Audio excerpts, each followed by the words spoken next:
सुख करता दुख हरता वार्ता विघ्नाची पूर्वे पूर्वे प्रेम ब्रह्मा जयाची सर्वांगी सुंदर अति सुंदराची कंठी झळके मार भगवान की पूजा करते वक्त भूल से भी ना करें ये गलतियाँ।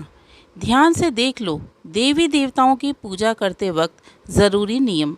सुखी और खुशहाल जीवन व्यतीत करने के लिए भगवान की पूजा करते वक्त कुछ विशेष बातों का ध्यान रखना अति आवश्यक है। हिंदू धर्म में भगवान की पूजा करने का विशेष महत्व है। पूजा करने के शुभ फलों की प्राप्ति होती है और मनोकामनाओं की पूर्ति होती है।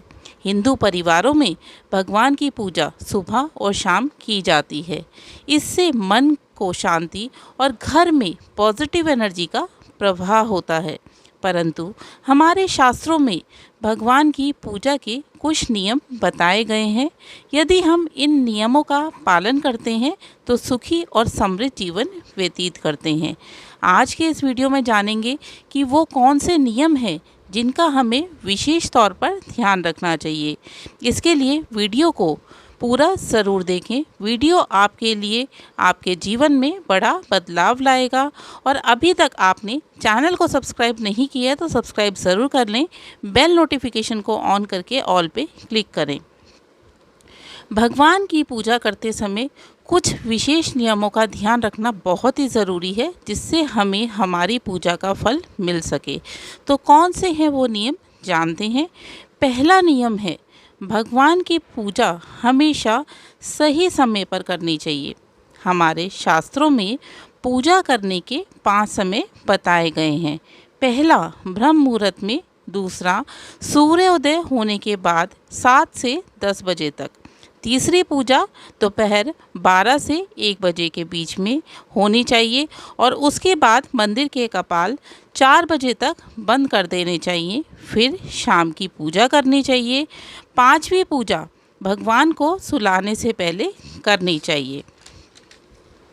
दूसरा नियम है, आप सभी जानते हैं कि भगवान गणेश जी की पूजा सबसे पहले की जाती है, परंतु हमारे शास्त्रों में बताया गया है भगवान गणेश, शिव जी, सूर्य देव, विष्णु जी और माँ दुर्गा ये सभी पंचदेव हैं और जब भी आप पूजा शुरू करें तो पहले इन पंचदेव का पूजन ज़रूर करें। तीसरा नियम है तुलसी के पौधे को हमारे धर्म में बहुत ही पवित्र माना जाता है।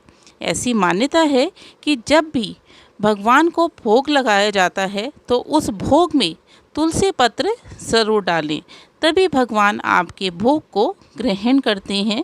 लेकिन भगवान गणेश, शिव जी और भैरव जी को भूल से भी तुलसी पत्र अर्पित ना करें। चौथा नियम है भगवान गणेश जी को दुर्वा बहुत प्रिय है, इसलिए भगवान गणेश और शिव जी को दुर्वा घास अर्पित ज़रूर करें, परंतु माँ दुर्गा को भूल से भी दुर्वा घास अर्पित ना करें। और शिव जी को केतकी का फूल बिल्कुल भी अर्पित नहीं करना चाहिए। पूजा का 5वां नियम है, हमारे हिंदू धर्म में शंख को बहुत महत्व दिया जाता है। शिव जी को शंख में जल भरकर अर्पित किया जाता है, परंतु कभी भी सूर्य देव को शंख में जल भरकर अर्पित ना करें। इसी तरह ज़्यादातर लोग जब भी भगवान को फूल अर्पित करते हैं तो फूल को अपने एक हाथ में रखकर दूसरे हाथ से भगवान के चरणों में फूल अर्पित करते हैं। ऐसा नहीं करना चाहिए। जब भी आप भगवान को फूल अर्पित करते हैं तो पहले आपको फूल किसी पात्र में रखने चाहिए, उसके बाद आपको भगवान के चरणों में अर्पित करने चाहिए। पूजा का 6वां नियम है तुलसी के पौधे को बिना नहाए नहीं छूना चाहिए, क्योंकि तुलसी का पौधा माँ लक्ष्मी का स्वरूप है और इसके साथ ही रविवार के दिन, एकादशी के दिन, द्वादशी के दिन, संक्रांति के दिन और शाम के समय सूर्यास्त के बाद तुलसी पत्र नहीं तोड़ना चाहिए। ऐसा करने से देवी आपसे नाराज़ हो जाएगी। यदि इन दिनों में या शाम के समय आप तुलसी पत्र तोड़ते हैं तो माँ तुलसी आपसे नाराज़ हो जाती है और आपको आर्थिक हानि का सामना भी करना पड़ सकता है। पूजा का 7वां नियम है हिंदू धर्म में गंगा जल को बहुत ही महत्व दिया जाता है। ऐसा माना जाता है कि गंगा जल हमारे सभी दुखों को दूर करता है और हर घर में गंगा जल का होना बहुत ही ज़रूरी है। परंतु ज़्यादातर लोग गंगा जल एक प्लास्टिक की बोतल में भर के मंदिर में रखते हैं। ऐसा नहीं करना चाहिए।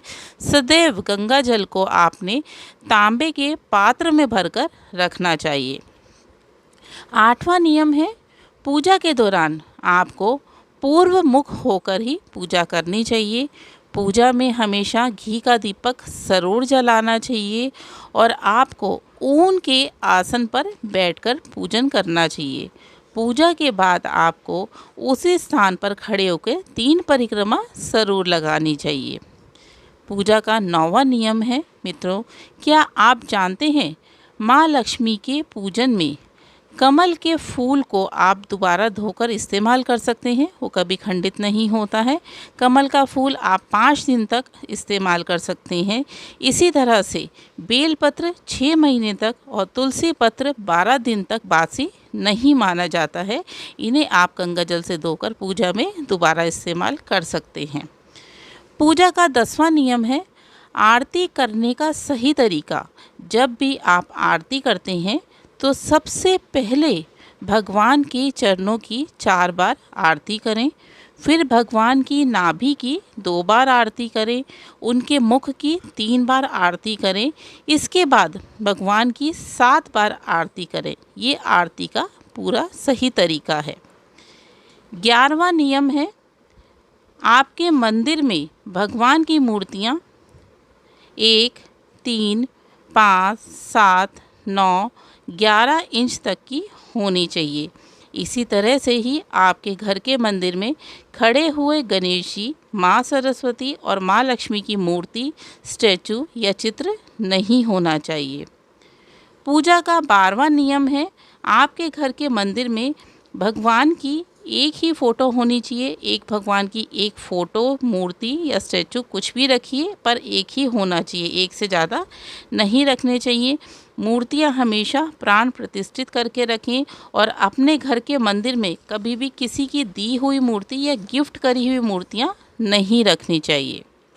पूजा का 13वां नियम है, घर के मंदिर में कोई भी खंडित मूर्ति नहीं होनी चाहिए। कई बार ऐसी स्थिति देखी गई है कि आपको कोई मूर्ति बहुत अच्छी है या आपने बहुत महंगी खरीदी है और वो मूर्ति खंडित है और आप पूजा कर रहे हैं। खंडित मूर्तियां घर में नहीं होनी चाहिए। इन मूर्तियों को आपको पूरे विधि विधान से जल प्रवाह कर देना चाहिए। पूजा का 14वां नियम है, हमारे हिंदू धर्म में परिक्रमा को बहुत ही महत्व दिया गया है, इसलिए हमेशा पूजा करते वक्त गणेश जी की 3, सूर्य देव की 7, भगवान विष्णु की 4, देवी दुर्गा की 1 और भगवान भोलेनाथ की आदि परिक्रमा ज़रूर करनी चाहिए। तो अब जान चुके हैं आप पूजा से संबंधित सभी ज़रूरी नियमों के बारे में। तो मित्रों, इस वीडियो को अपने तक ही सीमित मत रखिएगा, ज़्यादा से ज़्यादा शेयर करें और सनातन धर्म का प्रचार करें, जिससे हर हिंदू को पूजा करने का सही नियम की जानकारी अवश्य हो।